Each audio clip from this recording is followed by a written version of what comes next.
Much for coming to our studios tonight. It's rather late. It's rather late, but we're glad you came. Thank you. Let's begin with this conversation with your role. The reason why you're here, it's because you are the Jubilee Party Secretary General. As the Jubilee Party Secretary General, we have seen a lot of work as a Secretary General, but a lot of Kenyans are wondering, President Uhuru Kenyatta also elevated you as a Cabinet Secretary. Where do you draw that line between the Secretary General of a political party and, of course, Cabinet Secretary? Although we know without portfolio, but where do you draw the line? Well, I think it's nothing new in the global arena. I mean, if you go to Tanzania, for example, the Secretary General of the ruling party also sits in the cabinet. The whole rationale for this kind of thing is so that then there's some harmony between the political side and the executive side, in the sense that, especially because of our 2010 constitution, most of the people who are members of the cabinet are really not politicians. Yes. And we promised Kenyans what we're going to achieve, or what we want to achieve as Jubilee, from a political manifesto. Yes. So part of my humble role is to ensure that I keep on reminding my colleagues of what it is that we promised Kenyans in our manifesto, and make whatever little contribution we can make to ensure that we achieve our manifesto. But as the Cabinet Secretary, you also sit in the Cabinet. Yes, that's the whole idea. I sit in the Cabinet. And talk matters of the political party.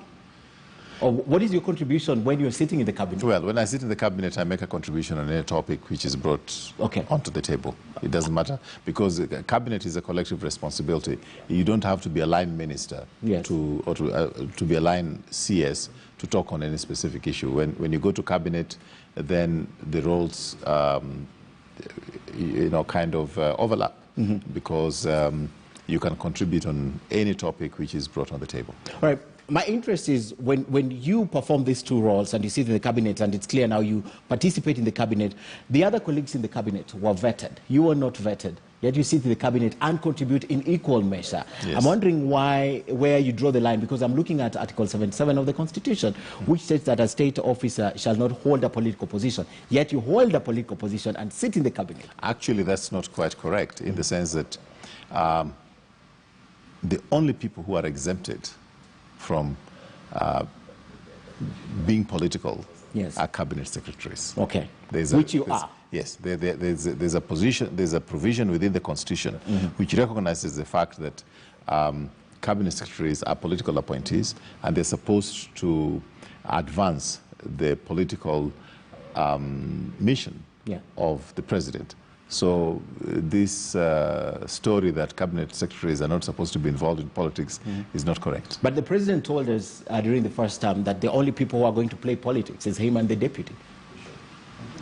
I'm not familiar with that particular statement from the president. He said it well, publicly. I have no recollection. It's a denial, but you are aware he said it. No, I don't have, because I was not in his government 2013, 2017. Okay. Yes. But we've seen increasingly a lot of the cabinet secretaries also playing politics. Let's talk about your party. No doubt, the Jubilee Party is divided. I would say right in the middle, because there's a faction that supports the deputy president, there's a faction that supports the president himself, and the wrangles are all over. So the question is, the wrangles that are going on in the Jubilee Party, are they by default or by design?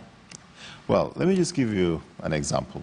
We're just still going through the motions of the BBI. Yep. Out of 47 counties, 41 have approved. No, 40. 40 or 41? 40. One has, One has, so yes. 40. Yes. 40 out of 47. And virtually all the counties which are controlled by Jubilee, virtually all of them except one, which is still debatable, have approved the BBI bill. Okay. And I can tell you that one of the president's passion is to leave this country united, and that is anchored on the BBI. So let's say that one of these counties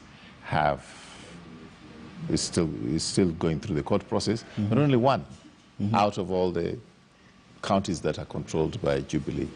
So would you call that a split in the middle, or it's a few renegades, or it is just a small minority? As far as I'm concerned, the party has some people who you'd probably consider as, you know, not in the mainstream of where we want the party to be. But when it comes to important issues of the party, like the BBI, when it comes to issues in Parliament, we have never lost a motion in Parliament because of the split within Jubilee. We have not lost on the BBI project, which is a major project. So as far as I'm concerned, you can call them a few rebels in the party, but definitely not a split in the middle. I don't know. I think you're downplaying it, because the split right in the middle is, we see the deputy president, and we'll have this conversation, pulling on one side, and we've seen the sentiments, and we've also seen the president pulling on the other side. And in fact, the president has come out and said, you either support the party from the government from within, or criticize it from outside. I want to talk about that, and before I talk about that, let's look at Rafael Tuju's record on what he said about the deputy president. And I begin just October last year, and the first thing he said, this was after the deputy president allegedly stormed the headquarters at Pangani. He called it an attempted power grab. He has crossed the line, and he said, we have now recommended the NEC for the removal of the deputy president, William Ruto, as the deputy party leader, not as the deputy president. I need to make that distinction, as deputy party leader. We have seen him going around the country launching the Hustler movement. These are campaigns and an open defiance to the president. And he also said the deputy president is going around with leaders who openly insult the president, and he's even giving them a platform here at the Jubilee headquarters. Let's move ahead now to the other sentiments around the deputy president. And this was when the cracks that we're talking about widened a little bit. And he said, we have a president who is the party leader, and we have a deputy president who is a deputy party leader. So that lineup is that. This, he was basically talking about the candidacy of the deputy president in the forthcoming election, if the deputy president will indeed stand. So he said that position is not automatic, and they have a constitution that indicates that their candidate for presidential candidacy, as far as it's concerned, has changed. It's not changed based on the constitution, and that one he was addressing the media houses. Then lastly, he said choice of a candidate is governed by the party's constitution, which makes no mention to an automatic presidential ticket as postulated by the deputy president's allies. I want now to talk to you about the position of your party and what's happening in the party. And it is said that Raila Odinga came in, the party has split the party. My question to you, SG, is how strong is your party today? Your assessment, because you're the main caretaker of that party. How strong is the Jubilee party today? I think it's very strong.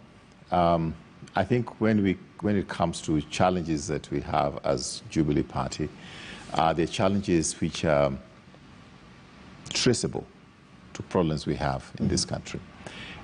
Sometimes I get very, probably looking for the right word, probably amused to some extent, but it's very sad actually, when I see some of my political colleagues, sometimes they even attack me in public rallies, like happened this last week. I don't need to mention who. And then they call me and they tell me, Raphael, you know, we're on the ground and we have to get some bonga points. Okay. So we have to attack you because it gives us some mileage on the ground. And it is not that they believe what they are saying. It's not that they hate me. It's not that they have a problem with me. In fact, when we meet at a personal level, we just laugh about these things. Yeah, we have a cordial relationship and a respectful relationship. But the challenge we have in this country, and this is not specific to Jubilee, it is the whole country. The problem we have in this country is that we have the so-called ethnic gatekeepers or ethnic kingpins. And if you dare go against what they say or the direction they want to take you, then you are very likely to lose your seat. So some of these people that we call rebels, sometimes I don't consider them rebels. They're playing by the public gallery. They're playing to the public gallery. In fact, as far as I'm concerned, they're people under siege. And very often we sympathize with them. That's why we're not kicking them out of the party all the time, because, They say the things they say in the public, and then they sheepishly come to you and tell you, boss, I'm just playing politics. It's the sadness of what we have. The unfortunate thing, as you described it as sad, is what is said in the public really sticks with the people, because we see in fighting, we see a lot of wrangles. So even if they make the call, you never make the call public. Yes. So that's what we see. Yes, I mean, the thing is that, you know, this is a desperate situation in which we find ourselves as the political class. When they know very well that a certain direction which has been taken by a certain ethnic gatekeeper or ethnic... They have to toe that line. They have to toe that line. And if they don't toe that line, they're likely to lose their seat. Politics are local. Yeah, politics are local. And you know, as a society, and us in the media business like yourself, we are part and parcel of this ecosystem in which we allow this to be the rules of the game. Okay. Unfortunately, you once experienced that when you try to go against the tide. Precisely. You experienced it. Yes. A simple question. Not unfortunate, but it's a reality. It's a reality that's happening all over. The thing is, the Raila factor in Jubilee, where do you place Raila Odinga? Because he said he's not in Jubilee government, he's not in the Jubilee party, but he's right at the center of Jubilee with a handshake. Where do you place him as the Secretary General in the party? That's not true. He is not in the Jubilee party. He said that, yes. He said that, and I can confirm that. But he is a very, he is an interlocutor with us when it comes to the BBI. All right. The BBI stemmed out of the handshake. The handshake was a ceasefire, because before the handshake, we used to have running battles just on the streets across this building. And I can tell you that it had a very serious effect on the economy of this country. It had a serious effect on the perception about this country. I mean, Kenya is not just for Kenyans. Kenya is the third biggest capital of the United Nations system in the whole world. We need foreign direct investment. You can imagine if, you know, foreign investors land into the country and they're trying to get into city center, and they can't get to city center because we have because of riots, and we had some of our hotels which are close to, you know, to the main streets, and you know, if it's one of the hotels, there's tear gas outside. If these are investors who are trying to come and invest in this country and then there's tear gas, my friend, that will not happen. They leave and they will not come and invest in this country. So with the handshake, that was a ceasefire. Okay. And this is a country in which a good number of Kenyans were already talking about secession. We were heading to an untenable situation for this country. So really, whether anybody likes it or not, the handshake, which then is followed by the BBI, was a way of making this country viable. So that anybody who wants to become president of this country, if they do not see the use and the importance of BBI, then I don't know which country it is they want to lead. So that's the way in for Raila Odinga, and it's given him an edge over the deputy president. Do you agree? I don't think so. I don't think so. I think the thing is that the president has made it very clear that the former Prime Minister Raila Odinga is an interlocutor with respect to the BBI. Okay. But then he has always said, and Honorable Raila himself has said, that we should not connect these two to 2022. But politics being what it is, some people would like to do that. To play with it around. Yes. Then the place of Raila Odinga, I don't know if my analogy is correct. The Jubilee Party as it is, President Uhuru Kenyatta is exiting the scene in about 18 months or so. And obviously, William Ruto has taken a different path. We see him popularizing UDM, the wheelbarrow movement. So he's left Jubilee. We know what happened in the Jubilee. Has he told you he's left? We see the action on the other side, and we don't need to be told. But he's still in Jubilee Party, but we see the action on the other side. Part of your constitution talks about promoting the activities of another political party. He doesn't need to tell me that. So Raila Odinga is centered around Jubilee, and William Ruto is out of Jubilee. Let's just say he's out of Jubilee. So we don't have a presidential candidate that is for Jubilee Party, and Raila is center at this. The notion outside there is he is perhaps being groomed as the next president by President Uhuru Kenyatta. He might just be one of them. Would you agree or disagree if I correctly said that the Jubilee Party lacks presidential candidate, and since Raila is integral in what's happening right now, he might just be the one for the party. Well, I'll very hastily tell you that as the Secretary General of the Jubilee Party, we do have candidates. We do have candidates, and some of them have expressed very clearly that they'll be running in 2022. But it would be very rude of them. Some of them are serving in President Uhuru's government. It will be very rude of them to come out and declare their candidacy when either they're still members of the cabinet of the Jubilee government, which is under President Uhuru, or they just think that it is premature to announce their candidacy. So but they're there. You have candidates. And there are some very strong candidates. All right, in the Jubilee Party. Yes. I'll ask you in just a few minutes if the Jubilee Party will survive to the next general election. But first, let's talk about the BBI and the proposed document. We see 40 counties approving, 1 disapproving, but the court says, hold on.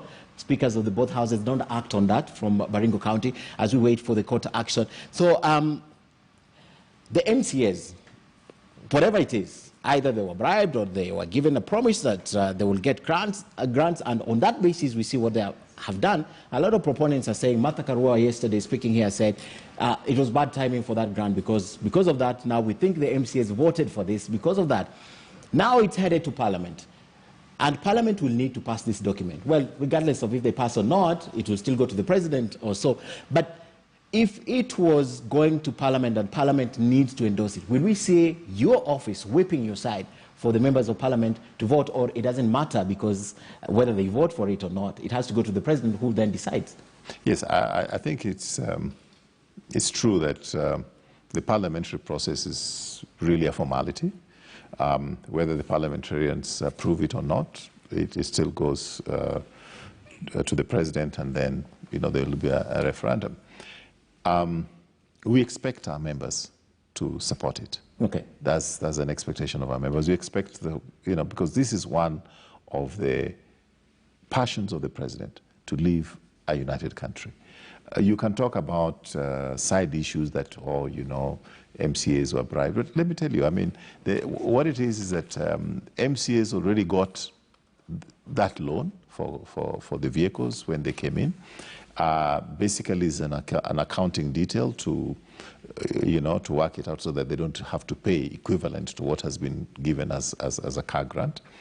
And this car grant issue dates back to 2013. So it is not a new thing. Okay. It's only that the President said, look, the SRC should at least deal with this matter once and for all. Now, when the issue of BBI is looked at, politics aside, you're talking about 35% allocation to counties, up from 15.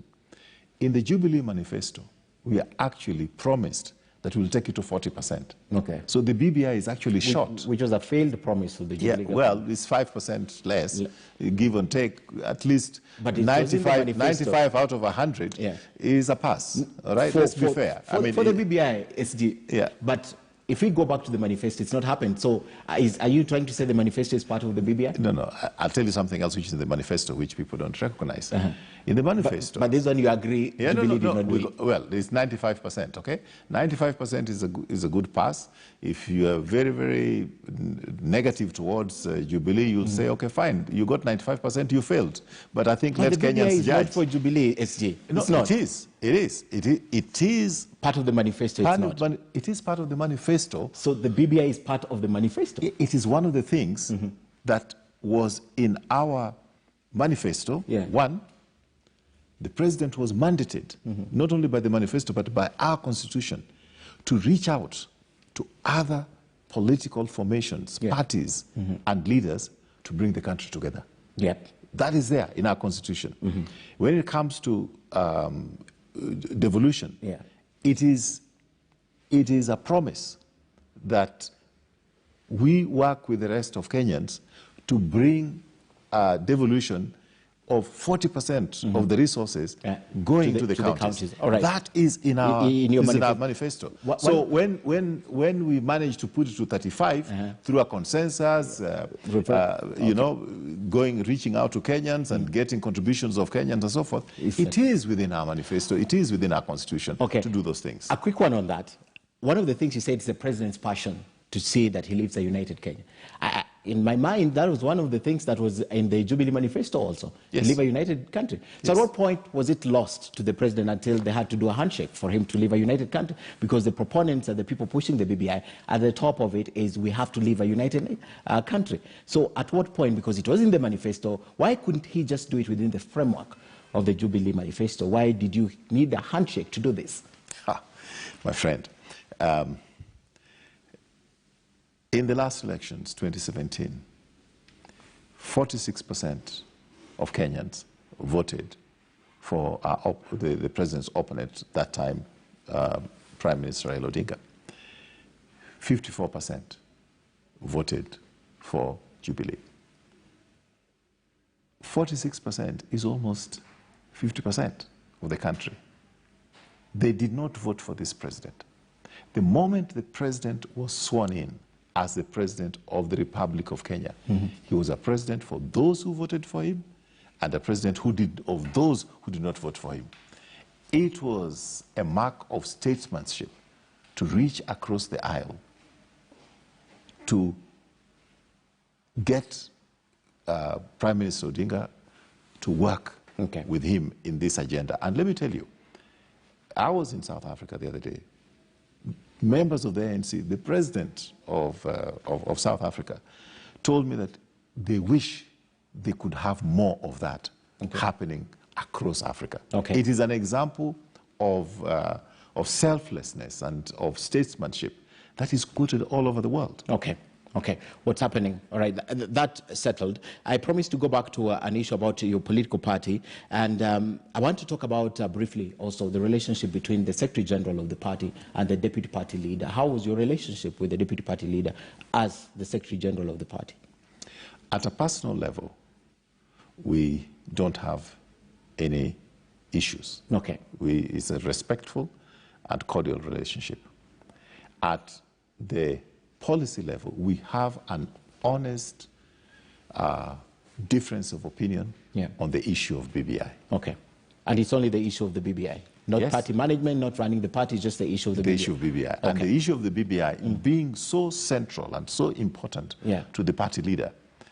Many of us in the party took a very, very deliberate decision that we are going to support the president on this, and anybody who is going against us, against that, is going against the party leader, and therefore we had to make a choice, and we made the choice to support the party leader. So your level of engagement with the party leader outside the Jubilee party is not important for this conversation. However, I'd like to know your level of engagement as Secretary General of the party and a minister or a cabinet secretary in President Uhuru's government. What's your level of engagement with the president when it comes to party issues? Does he consult you? Does he talk to you before they make a move as a government, because you run the party? Do you engage with the president in that level? Well, we have different levels of engagement with the president. When it comes to party issues, we report to him every time we meet as the National Management Committee. And we make recommendations to the president as the National Management Committee. And we have a way of interfacing when it comes to National Management Committee. Ordinarily, it is not my opinion. Ordinarily, I have the space to express my opinion at the level of the National Management Committee.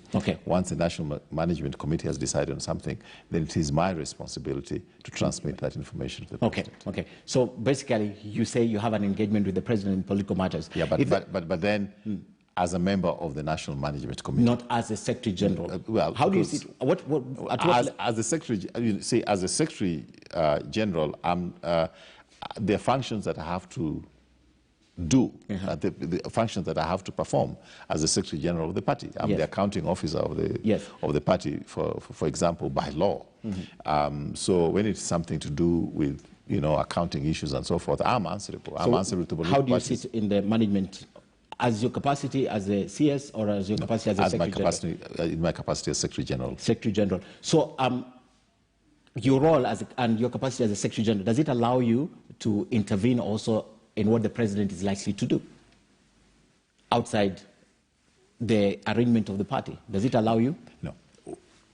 Only on matters that I'm required as Secretary General, of the Jubilee Party, then it is my responsibility to brief the President. The President on that. All right. Yes. There is a word out here now, and whatever is said is likely coming, that the President is likely to incorporate more people in his government as a Jubilee government, and I believe the ruling party.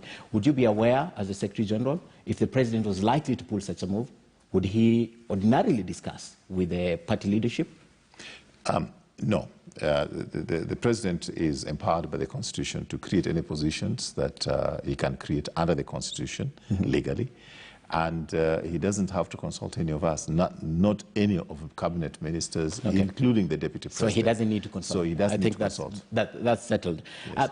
I have about 4 minutes with you, so I'd like to talk about the disciplinary process in your party. And of late, we have seen a lot of calls come, visit, talk, and then the expulsions. Yet, the biggest fish to fry for you has, in a lot of people's opinions, if you look at the sentiments around the people who go against the party constitution by supporting the ideologies of our political party, is the Deputy President. Is it that the Jubilee Party and your leadership, the National Management Committee and the disciplinary committees have been unable to deal with the Deputy President on that level? Because you said it yourself that you will move NEC to look at expelling the Deputy President as the party leader. Is it just that you have been defeated to deal with the Deputy President? I think statecraft is a very complex and requires a lot more sophistication. I can tell you that even when we have expelled people at the level of MCAs or senators and so forth, this is not something that we do gleefully, because our mission is to bring Kenyans together. Our mission is to concentrate on some of the most important things that are a challenge to this country. I was just talking to some of my people today.